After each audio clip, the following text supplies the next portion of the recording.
Hello students, myself Meenu, your English teacher from Happy Cambridge School. Today I'll explain you lesson 9, the magic wand. Magic means जादुई, wand means छड़ी या stick, कुछ भी कह सकते हैं आप. Everything else was okay, but chemistry was a big problem. Whenever chemistry period came, Ravi got goose pimples. Especially the chemistry practical was a woe. The next day was a monthly test of the same subject. Sir had warned him, if you fail in the test, there will be trouble for you. तो ये जो lesson है वो आप ही की तरह एक student ने ही लिखा है, जो राइटर हैं इसके. उन्होंने कहा कि वो जब बच्चे थे, मतलब जब पढ़ते थे, तो क्या था, सब कुछ ठीक ठाक था, मगर जो केमिस्ट्री थी वो उनके लिए बहुत बड़ी प्रॉब्लम थी. मतलब केमिस्ट्री जो थी उनको अच्छी नहीं लगती थी, वो बहुत टफ लगती थी. और जब कभी भी केमिस्ट्री का पीरियड होता था तो पूरे शरीर में जैसे रोंगटे खड़े हो जाते थे. और स्पेशली केमिस्ट्री प्रैक्टिकल तो उनके लिए एक बहुत बड़ा दुख था. और नेक्स्ट डे क्या था, केमिस्ट्री का जो है ना मंथली टेस्ट था. और जो केमिस्ट्री टीचर थे सर, उन्होंने उसको वार्निंग दी थी कि अगर तुम फेल हुए तो तुम्हारे लिए बहुत बड़ी मुश्किल हो सकती है. ठीक है. Ravi could not understand this school. Last school was great and the school building was smaller, but it had a spacious lawn and great teachers. अब क्या था कि रवि, तो किस बच्चे के बारे में बात हो रही है, रवि हैं जिन्होंने अपनी ये कहानी बताई है, जो ऑथर हैं. तो रवि कह रहे हैं कि स्कूल को समझ नहीं पा रहे थे, क्योंकि लास्ट स्कूल में जिसमें होते वो उनको सही लगता था, अच्छा लगता था. और वो थोड़ा छोटा ज़रूर था, बिल्डिंग उसकी छोटी ज़रूर थी, मगर बहुत बड़ा उसका लॉन था, गार्डन था, मतलब जो लॉन था. और ग्रेट टीचर्स भी बहुत अच्छे थे. Devendra sir would teach you smaller, but it had teach you anything in such a loving way that one can't ever forget that thing.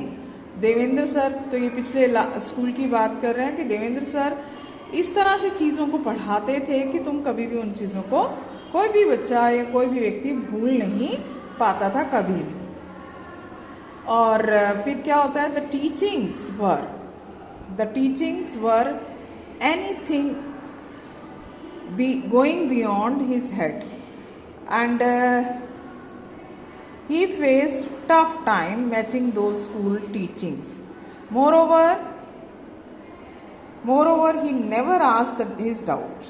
अब क्या उसकी हालत हो रही है कि उसको बहुत मुश्किल लग रहा है. टीचिंग, जो भी टीचर्स पढ़ा रहे हैं वो सब ऊपर से जा रहा है, उसके सिर में, उसके दिमाग में नहीं घुस रही हैं वो बातें.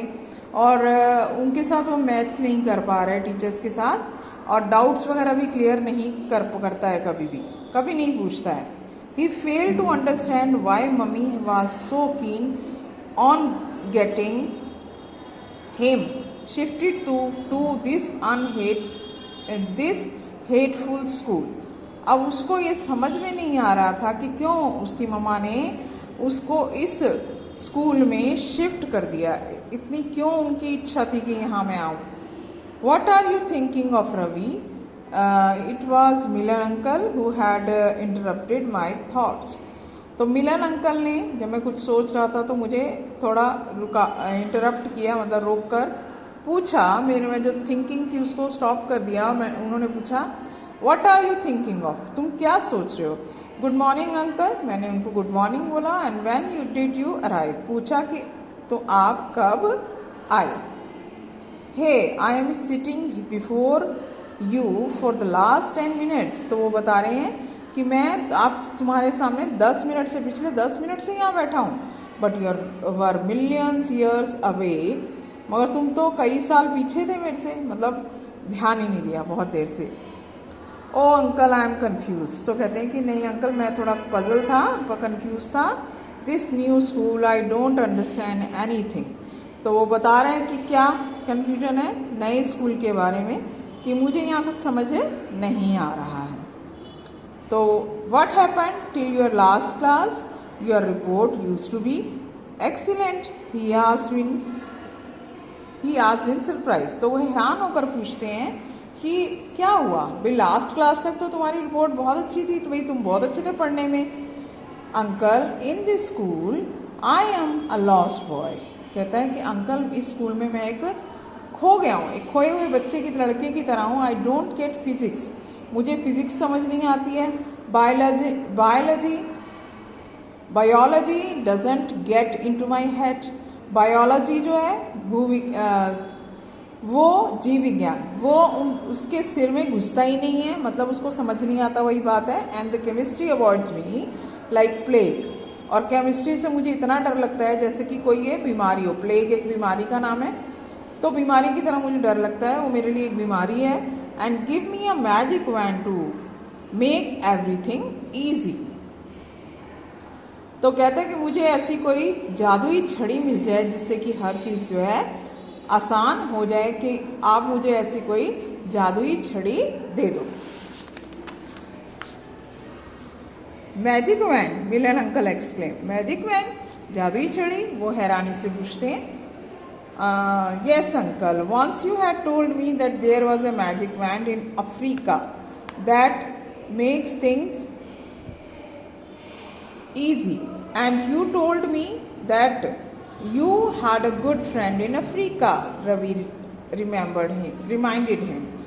अब वो कहता है कि अंकल आपने मुझे एक बार बताया था कि एक मैजिक वैंड है जो कि अफ्रीका में है और जो सब चीज़ों को आसान कर देती है, और आपने ये भी बताया था कि आपका एक बहुत अच्छे फ्रेंड जो हैं वो अफ्रीका में रहते हैं। तो वो रवि उनको ये बात याद दिलाता है। Milan uncle got lost in thoughts, वो अपने ख्यालों में खो जाते हैं। इट वॉज हिज हैबिट, वो इनकी आदत थी, वो ऐसा अक्सर किया करते थे। ही थॉट एंड थॉट, सोचते रहे। देन ही सेड, और फिर उन्होंने कहा, all right Ravi, I will come back after a week and you will get the magic wand. कहते ठीक है रवि, मैं एक हफ्ते के बाद आऊँगा और फिर तुम्हारी मैजिक वैंड, जादुई छड़ी मिल जाएगी। And he walked out of the room, और वो कमरे से बाहर निकल जाते हैं। तो वो उसको एक मैजिक वैंड का प्रॉमिस करके, रवि को एक मैजिक वैंड देने का प्रॉमिस करके वो उसके अंकल जो हैं, अंकल मिलन, वो चले जाते हैं। सो स्टूडेंट्स, आज हम इतना ही पढ़ेंगे। That's all for today, and please read the lesson and join live classes also. Thank you.